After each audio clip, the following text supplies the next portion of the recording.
Почитувани, добар ден. Започнуваат вестите на Канал 8. Локалната самоуправа на Кочани ја почнува реконструкцијата на мултикултурниот центар. Објектот, што е изграден пред повеќе од 7 децении, ќе биде обновен, за што се добиени средства како донација од европските фондови преку програмата за прекогранична соработка со Бугарија.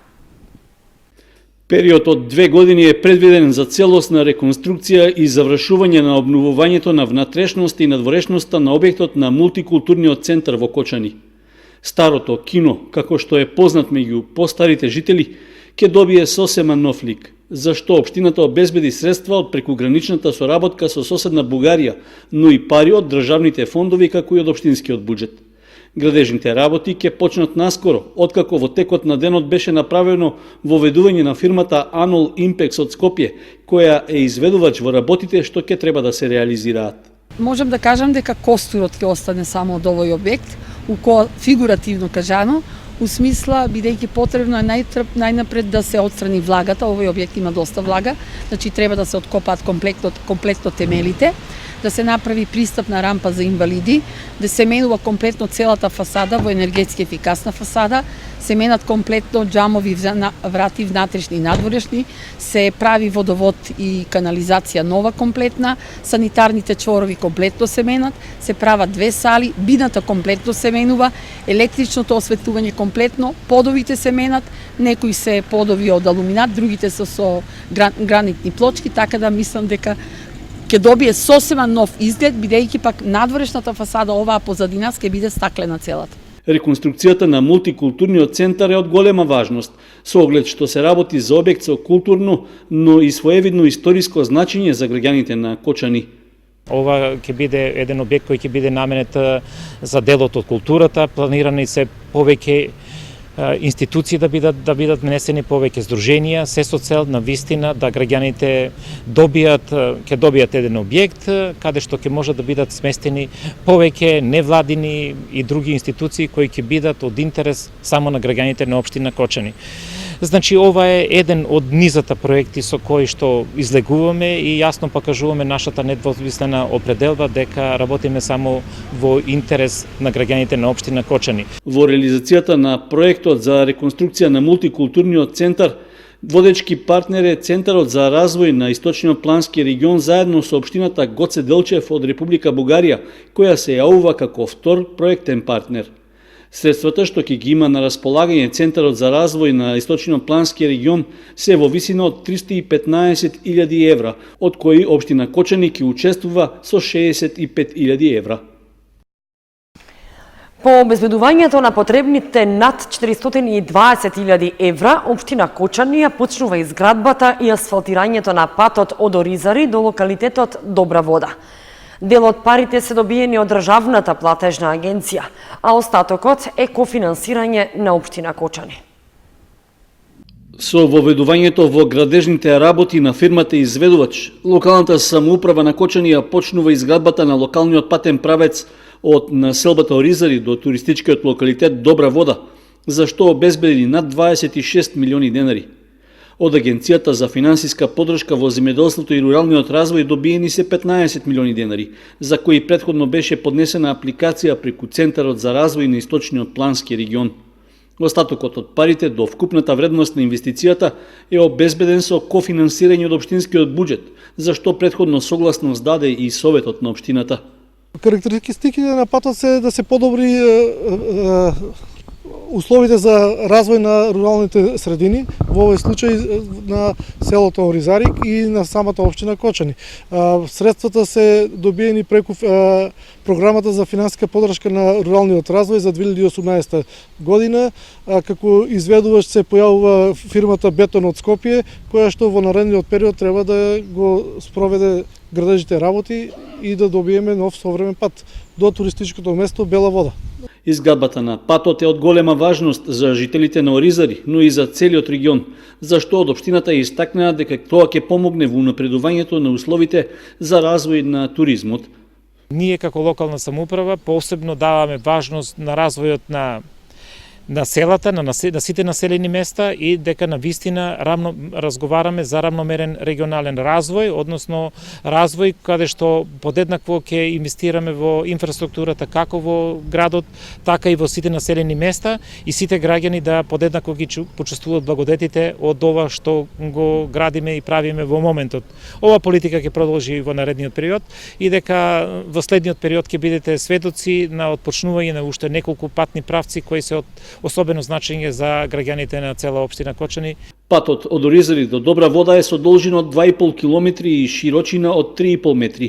Покрај пробивањето и изградбата на неопходната инфраструктура, планирано е коловозот да се асфалтира, како и да се постават информативни табли и соодветна сообраќајна сигнализација.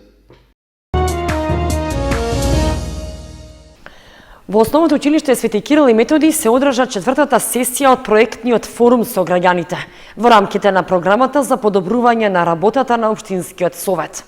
Од трите предложени проекти, избран беше проектот за изградба на забавно-рекреативен парк во Основното училиште Малина Попиванова, што треба да се финансира со швајцарска парична помош. Граѓаните од Кочани кои во изминатиот 5-месечен период учествуваа на форумот во заедницата се определија средствата од Швајцарската агенција за развој и соработка во висина од 50.000 франци да ги наменат за изградба на забавно-рекреативен парк во Основното училиште Малина Попиванова. Одлуката беше донесена едногласно, со оценка и предлогот е најоправдан и од широк интерес за граѓаните, посебно за најмладите. Освен овој предлог, во изборот беа и дигитализација на библиотечниот фонд во библиотеката Искра, како и формирање социјален клуб. Посебно задоволство ми представува оваа сесија, затоа што оваа сесија на некој начин представува круна на целокупната повеќемесечна работа, како заедно со општината, со поддршка на UNDP, меѓутоа ништо не би било реализирано доколку самите жители на општина Кочани активно не учествуваа на форумот, ги кажуваа, дискутираа за своите приоритети, а еве денес имаат можност и самите да одлучат што сметаат дека е најприоритетно решение за реализација. Изградбата на забавно-рекреативен парк во Основното училиште Малина Попиванова беше образложена со цел да се уреди корисна површина од 10.000 квадратни метри и да се подобрат условите за социјализација и инклузија на учениците од мултиетничка, мултикултурна и различна социјална средина. Проектот опфаќа изградба на детско игралиште, беседница за настава во природа, амфитеатрално прилагоден терен, патеки, спортско игралиште, забавно-рекреативен простор и игралишта за учениците со посебни образовни потреби. Четвртата сесија од форумот во заедницата ја затвори градоначалникот Никол Чуилиев, кој упати благодарност до UNDP и Швајцарската агенција за развој и соработка, затоа што овозможуваат директно учество на граѓаните во процесот на донесување одлуки на локално ниво. Форумот во заедницата е дел од активностите во рамки на проектот на UNDP за јакнување на општинските совети. Петтата завршна сесија ќе се одржи по финализацијата на изгласаниот проект за изградба на забавно-рекреативен парк во Основното училиште Малина Попиванова. Советот на општина Кочани ја одржа редовната 32-та седница на која се разгледуваа 10 точки главно поврзани со локалниот економски развој и работата на дел од образовните институции. На седницата немаше долги дискусии, па таа заврши за околу 1,5 час. Актуелниот состав на Советот на општина Кочани се состана по 32 пат на седницата што траеше околу час и половина, со оглед што точките на дневниот ред беа изгласани без подолги дискусии. Главно се разговараше за предлог барањето на детската градинка Павлина Велјанова за отворање воспитна група за целодневен престој на деца на возраст од 6 до 10 години, како и за предлогот за измена и дополнување на планот за вработување во локалната администрација за тековната година. Практично на овие две прашања се посвети најголем дел од времето, додека останатите точки од дневниот ред поминаа без многу дискусии и поголеми забелешки. Советниците дадоа поддршка за програмата за изградба на системи за водоснабдување за наредната година, како и за измените во планот на програмите за развој на општината за периодот до 2021, односно 2022 година. Исто така се разгледуваше барањето на Средното општинско училиште Лјупчо Сантов за програмата за завршна екскурзија на учениците. Советниците дадоа поддршка на двете средни училишта, со што им беа преостапени на трајно користење и управување изградените фотоволтаични системи за електрична енергија. Согласност доби и дополнувањето на програмата за изработка на урбанистички планови и планска документација до крајот на оваа година. Пред советниците се најде и предлог одлуката за основање Општински совет за социјална заштита, во кој влегуваат 20 членови, главно представници од образовните и други јавни институции, како и од невладени здруженија.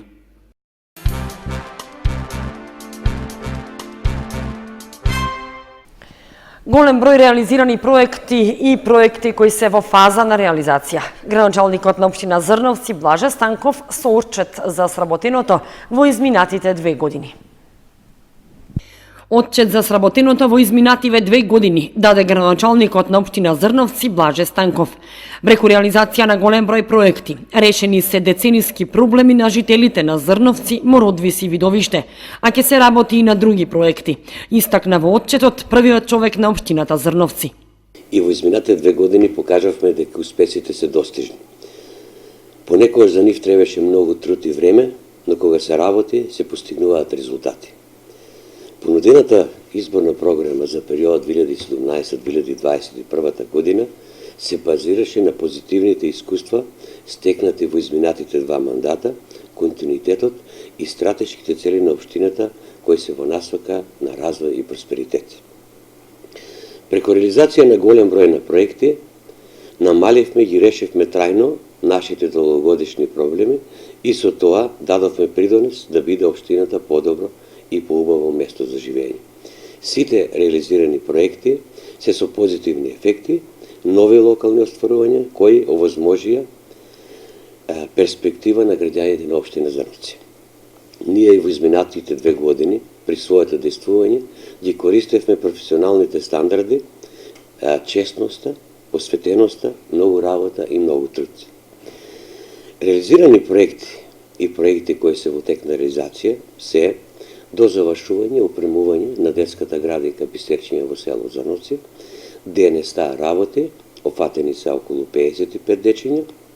Наскоро очекуваме дека ќе започнат со работи детски јасни, каде што ќе бидат офатени 15 дечиња. Имаме 10 редовно вработени и 2 волонтера.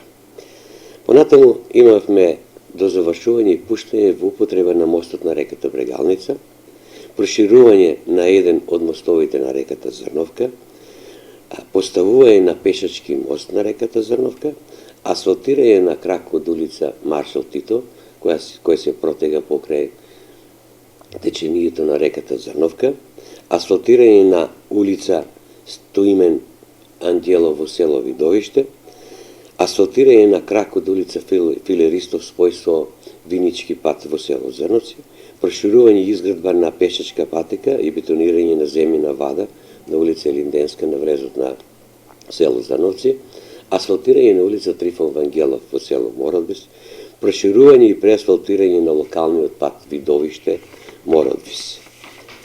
Набавка на трактор со приклучна механизација, како што се даска за чистење на снег, мучер за костење на банкините, имаме ровокопач, имаме утоварач и моторна косачка за косење на трева.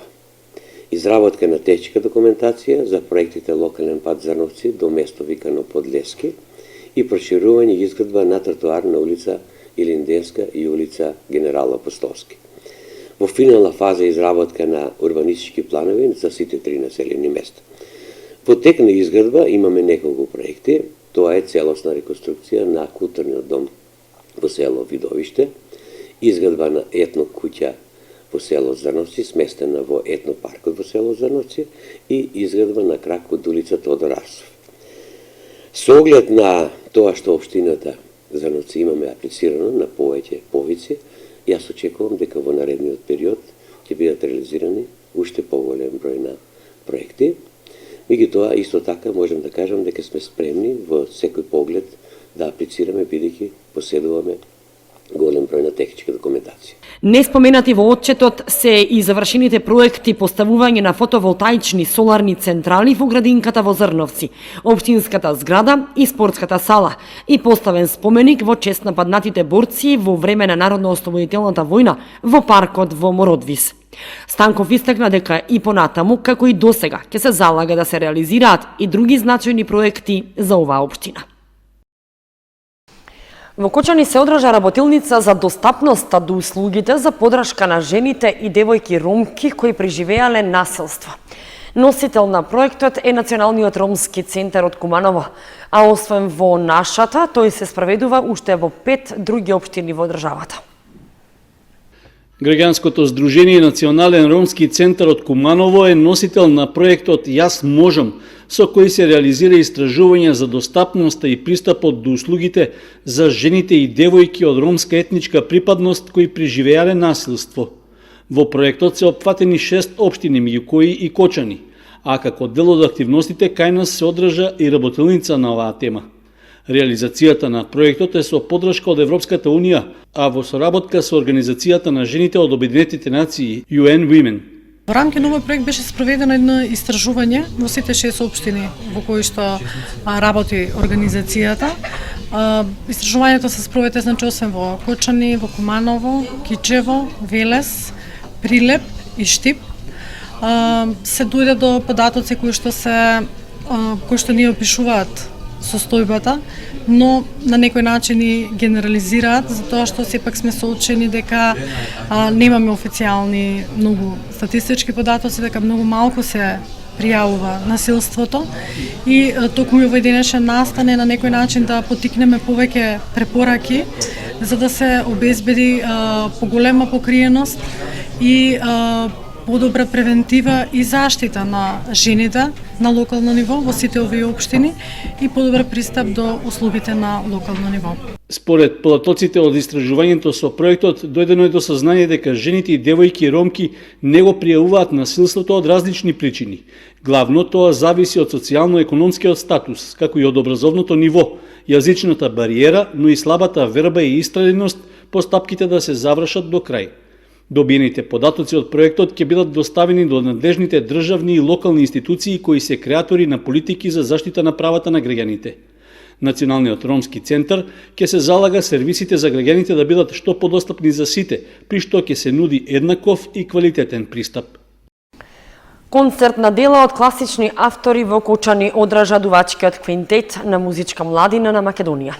Настапот беше дел од проектот Нов културен бран, што се реализира со поддршка од Министерството за култура.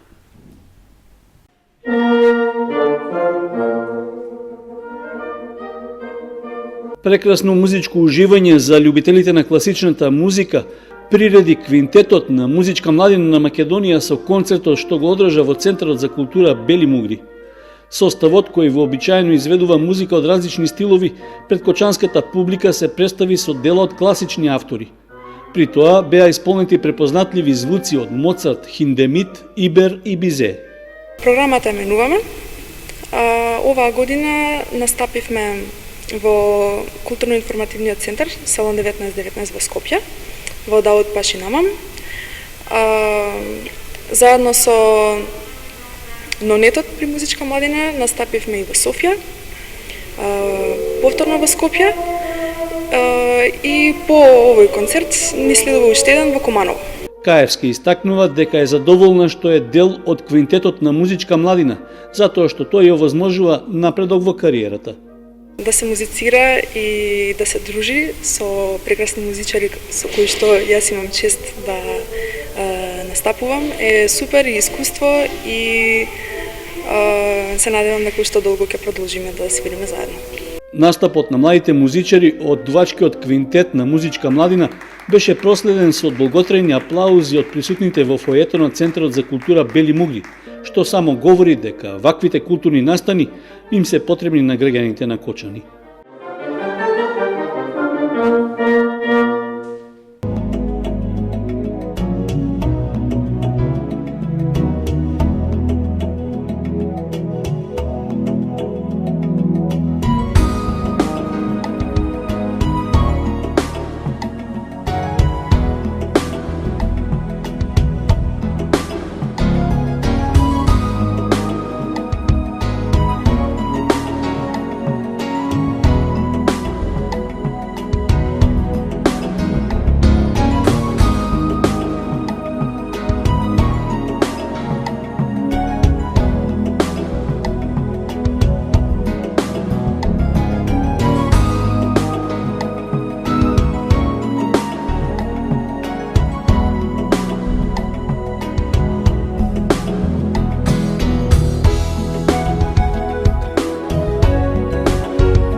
Почитувани со временската прогноза ги завршуваме и овие вести на Канал 8. Останете понатаму со нашата програма.